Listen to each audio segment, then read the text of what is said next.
The lifestyle and personal development programme at Cambridge is massive for us, and myself and Callum Langley, we take a real pride in just making sure that we deliver and plan a well-rounded curriculum for the boys, and also, you know, alongside their scholarship in terms of the football commitments and the aspects, we want to make sure we give them as much as we can off the pitch to make sure that they're becoming great players but really well-rounded individuals as well in society. So I think that's really, really important for us. All the first years, all the scholars in their first year do a personal development programme, which is with Drew Spriggs from the LFE.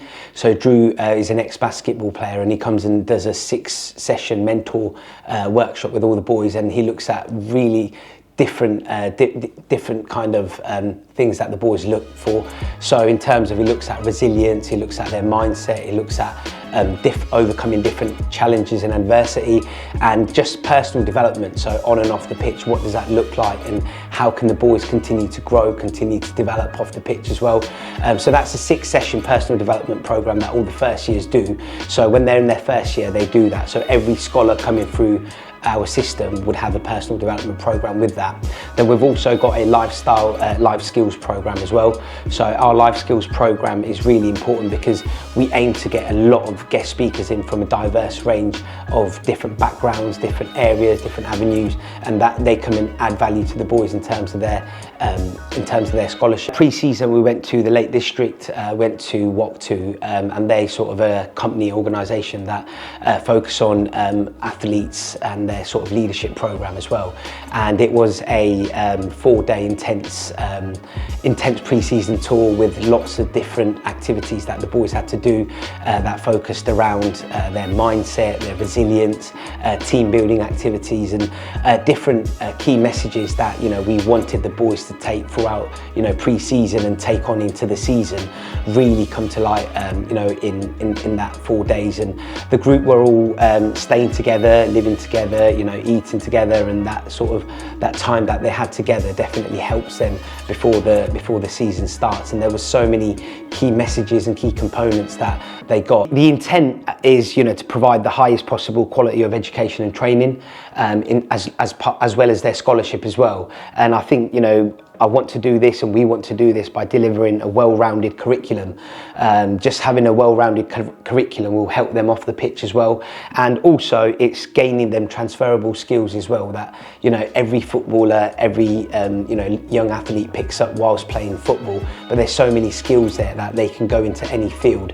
So it's just thinking about, you know, you've got these skills while playing football, and just getting them to think these are transferable skills that will get you into a workplace, but you're just using them to play football at the moment.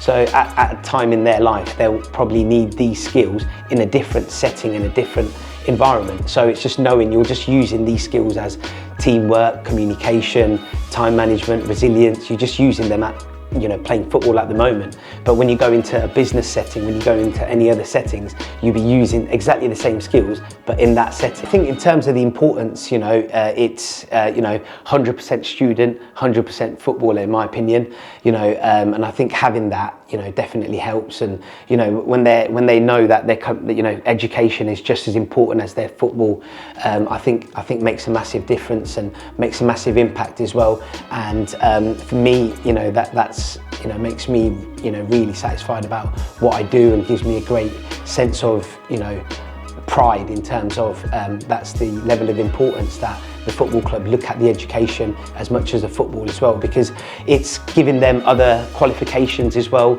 So as well as the life skills, they also do a qualification called the SEP and the BTEC as well, and both of them qualifications are nationally recognised qualification. So when the boys, when the lads want to then go out and think about different careers, both of the qualifications will be nationally recognised, and we look to push, stretch and challenge all our players as well. I think in terms of what we do, we like to make sure that, you know, our life skills program is unique, it's special, and it's more tailored to the boys as well.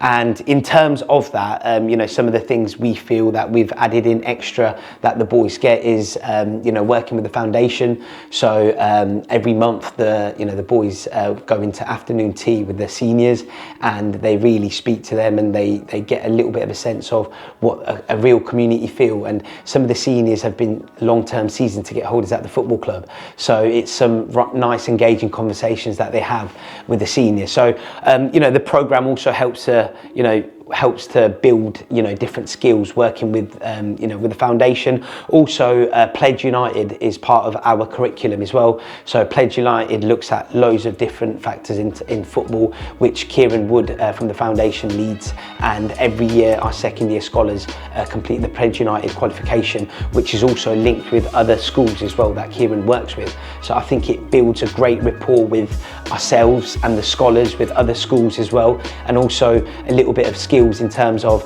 our scholars interviewing other students as well. So there's so many transferable skills that, you know, they can get from there as well. And we look to reach out to different companies to bring them in as well. So BMW, we have a great partnership with BMW Group as well. So Kevin's came in to speak to the boys just about different opportunities that they can have as well. So the advice I would give them is just have a real open-minded and a growth mindset approach in terms of their career. I know a lot of footballers, you know, would just want to concentrate on that, which I absolutely understand and I appreciate and I respect. But just having an open mind in terms of other options that are out there and other avenues definitely would help them, because we spoke about the transferable skills, and there's so many skills that they can learn whilst playing the game that they absolutely love.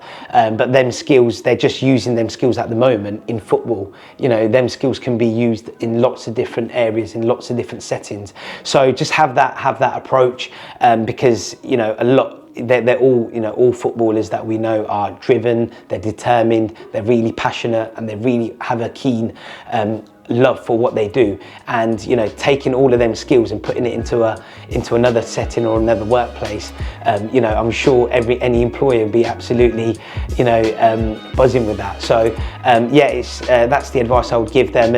And I'm a massive believer, you know, better players, you know, better learners make better players. I feel like there's a lot of transferable skills you take from the classroom, like definitely your emotional control and just being able to focus, because you always need to focus on the pitch and be ready for whatever chance or whatever's happening. So I definitely think that, and working together, of course, on the team as 11 players, you've got to be able to work together in the team, and it's the same with education.